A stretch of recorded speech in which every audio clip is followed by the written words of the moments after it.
Welcome to Realbotix. Robot কর্মী, model, চিত্রশিল্পী ও চিকিৎসকের কথা আমরা শুনেছি। তাই বলে সঙ্গী? হ্যাঁ, সম্ভবত এটাই ঘটতে চলেছে।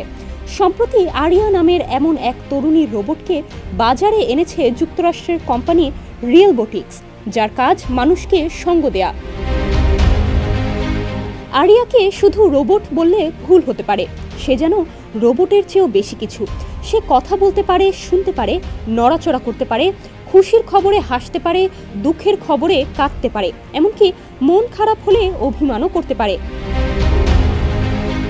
ধরা যাক একজন চাকরিজীবী আরিয়াকে বাসায় কিনে আনলেন। অফিস থেকে বাসায় ফেরার পর আপনি কী ধরনের চা বা কফি খেতে পছন্দ করেন সে তা মনে রাখতে পারবে। আপনি কী ধরনের গান শুনতে পছন্দ করেন সে বিষয়ে আপনার সঙ্গে আলাপ চালিয়ে নিতে পারবে। আবেগ আপ্লুত হয়ে মানুষের কণ্ঠ যেমন আর্দ্র হয়ে ওঠে, তার ক্ষেত্রেও একই রকম ঘটে। রিয়েলবোটিক্স কোম্পানির স্লোগান হচ্ছে মানবিক স্পর্শের robot.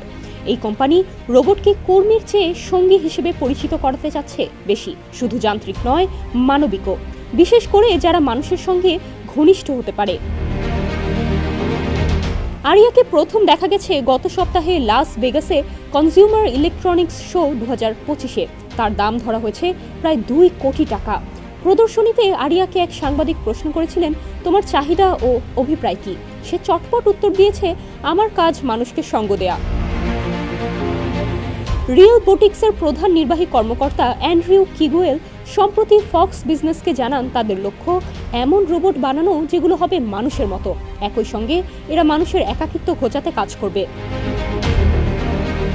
একনল hand wash 100% paraben free, তাই নিরাপদ হাতের জন্য আস্থা রাখুন একনলে। প্রযুক্তি নির্ভর আগামীর বিশ্বে নিঃসঙ্গতার যে মহামারী বিজ্ঞানীরা আজ করতে পেরেছেন, তা কি এই রোমান্টিক রোবট দিয়ে মোকাবিলা করা সম্ভব?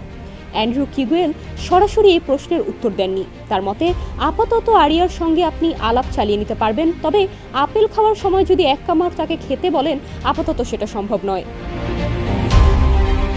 ডেস্ক রিপোর্ট, সমকাল।